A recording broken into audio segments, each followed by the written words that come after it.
it's so badass and awesome, and I'm very appreciative that you had me. Of course, thank you for being here. This young lady very excited to ask you a question. Where? Right there? Right on. Hi, what's your name? Hi, I'm Christina. What's up, Christina? Hi. Some actors who I've spoken to who have played villains in the past have expressed this love and how much fun it is to play a villain, almost therapeutic. How did you feel when you took on the role of Shane? Man, I don't know. I never saw him as a villain. I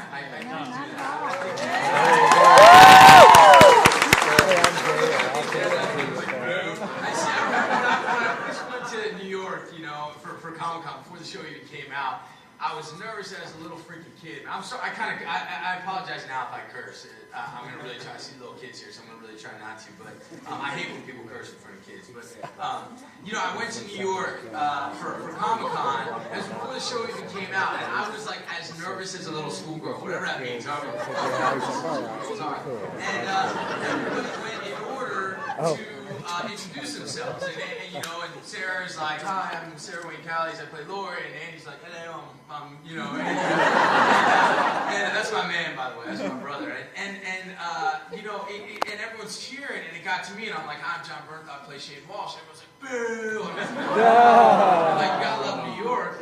But it made me see the way that Shane was perceived as this villain from the comic book, and that was sort of diametrically the exact opposite of what Frank and I really wanted to do with the character. I mean, I think I really wanted to base him as a man who at his core is as loyal a friend as possible. When he's introduced, he's just there trying to be a good friend to Rick and trying to help him there with his marital problems. He ends up doing as disloyal a thing as possible, but I always wanted all of his actions to be rooted in a really real, honest, loyal place. I'm really trying to keep the people that I love alive at all costs. I'm gonna ignore things like, what is the right thing to do here? What is the moral thing to do here? It's a zombie apocalypse, and my sole purpose on this earth is to keep Lori and Carl alive at all costs, and to try to do what's right. I think once you start being like, "Oh, I'm a villain," I think it gets for really crappy acting,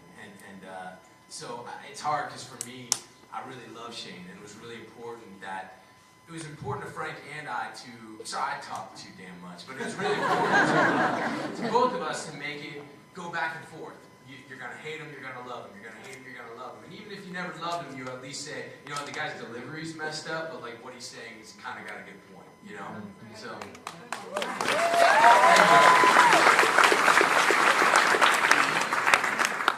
Hi, my name's Nick. What up, Nick? One of the best parts of this season, I think all fans would agree, is the big fight scene between Rick and Shane. And I want to know, how was it to film that between you and Andy? Oh, look, like I said, that's my man. I love him, and this whole thing started with, this whole process started for Andy and I. I had already been cast, and Andy had flown over from England, and we auditioned together in a car in Frank Darabont's garage. He put a camera on us, and we pretended we were in a police car. And from the second he started playing Rick Grimes, we had looked at a ton of Ricks, and nobody was getting it done. And as soon as he started, it was clear that was the guy. And mine and his friendship, it was just the two of us in Atlanta in the beginning, and it just sort of went on and on and on. And I have so much respect for him as a man, as a father, as a leader of a cast, as a leading man on a TV show, and as a friend. I love him so much, and it was one of the real honors of my career to work alongside of him. So for he and I think it was really hard when Rick and Shane started to really fracture. We both take our job really seriously in kind of a nutty way, man, and so it was kind of, it was hard when me and him had to start sort of hating each other. Look, I remember after all that stuff, after Carl got shot, my son had just been born in real life, and we had those scenes where it's like, I don't know if I'll ever see my son again. I'm like, I'm going to go to the school and I'll even shoot fat ass Otis and make it happen. I was like, it was really those scenes.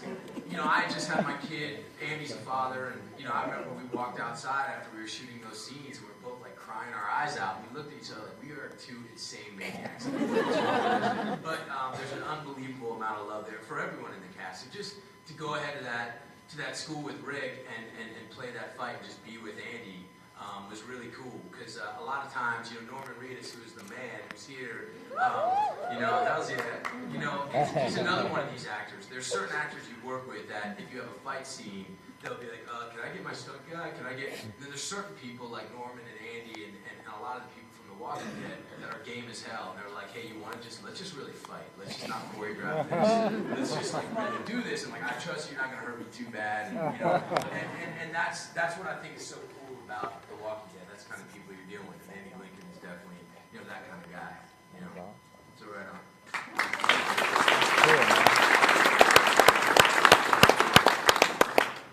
Hey John, I'm Lita, and I have a question. When did you, as an actor, realize that you were in a big thing? When did you feel with the cast that it was going to take off, or did you ever see that for this series? It was one of those things. For me, I had read the script, the pilot script, and that for a young, I still consider myself young, for a young actor, like kind of in the beginning of his career. Pilot season is kind of like the big, sort of exciting time when crap can actually happen for you, because it's such a struggle out there. And, during that pilot season, my agents had sent me everything, and I read that, and I wrote back to them, and I was like, I would be an extra on this show in a heartbeat. Like, this is the best thing I've ever read. And I was like, shit, man, I would like get me an audition for this. This is the thing. And it was the first year I had actually gotten a couple offers from auditions that I did. What happened? She's thinking music. She like really She's gonna fall off. My other dog's so embarrassed right now. So, I had gotten a couple offers to do a couple other TV shows that I had auditioned for, and I said to, my agents and the powers that be, whatever, I said, look, I can't accept any jobs until I get to audition for The Walking Dead, even though I knew I didn't have much of a shot. Y'all let me know if she starts to fall off. Thank you. But I would never suggest that to another actor to turn down work for an audition. But I knew that this job, I knew that this show was going to be something special. And is that real? Oh no, stay. It's cool. I know, we love babies. I love babies. I just thought it was like somebody's cell phone. That'd be so cool for a cell phone ring. Anyway, so yes, I knew it was going to be a special show. A lot of times when you get jobs, you get a job, and then you go in and you meet the director and the writer, and you're like, oh, well, this was a good job, but this guy's kind of a douche, and it's not as good. This one just got better and better as I met people. Then I met the cast, and I was like, wow, this is really getting better and better. And then when we started making the show, we were like, wow, I think we're really onto something here. This is really, really special. Now, for the show to be as big as it was, the greatest part of it is all you guys, and that the fans really dig it. We did right by the comic fans, and people are actually into the show. That's what makes us the happiest, because it gets, at least it lets them go back to work. But we knew that we were onto something special. But I remember I was shooting a movie called Rampart right when the show premiered, and thank you. And I got like totally cut out of that movie, but thank you. Man, Woody Harrelson is like, that's my man. Like, I love it. Woody Harrelson, I trust. Like, that is my man. And it was at lunch, and the show had just come out, and Woody came into lunch, and he was like, hey man, your show just premiered last night and broke records. And I was like, you gotta be kidding, because I talked to Sarah Wayne Callies the night before, and she's like, I think we might get 2 million viewers. And I was like, oh, how cool would that be, And then the numbers came out, and it was like, way more than that. So that's just, that's the coolest, the phenomenon that has been this show has been the coolest part of it, because it's something we all believe in so much. We all know how lucky we are or were to be there, and there's no Hollywood bullcrap on that show. It's a super hard-working crew, it's a super hard-working cast, and everyone knows how lucky they are to be there, and we all believe in it. So we're so psyched that people you'll actually dig it. Thank you. We'll miss you.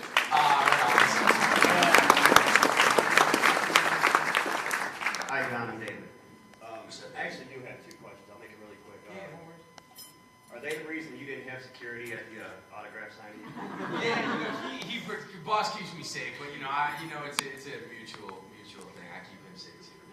And my other one is AMC really pushed the limit on brutality when they killed the little girl in the beginning. Yeah. Is the creators of LA Noir going to try to push that limit?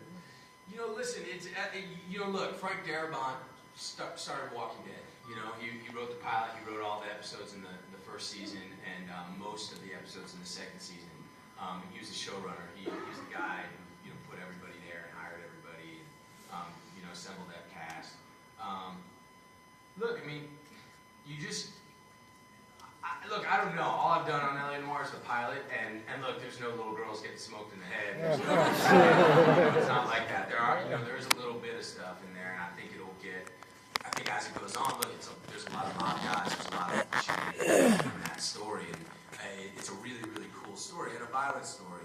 I think that, Frank Darabont said, Shawshank Redemption, he brought you the Green Mile. That's right in the same time period as LA Noir, so he's like tailor-made for that job, and he loves it. It's going to be different, it's much more, it's a piece of noir, it's much more sort of stylistically different. But I think the hope is as, Walking Dead was like something you've never seen before on TV. That's what he's trying to do with LA Noir, you know what I mean? But yeah, it's crazy. I mean, it's crazy what we were able to get away with. In the first season, I remember Andy and I were like, there's no freaking way that's getting on TV. But then, the second you start having a sex scene, they're like, oh, no, you can't show that. You know what I mean? Let's smoke the little girl, but no. So that's the country we live in right now. Better or worse. Rock and roll. Hi. I was curious as to how you started your acting career. Oh, boy.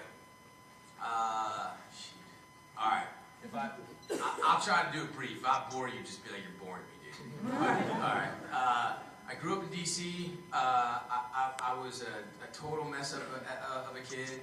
I was in trouble all the time, big trouble, in and out of really, really bad situations, if you understand what I'm saying, and really was not very good at very much. I was really into sports. I went to school to play sports, but trouble really got the better of me.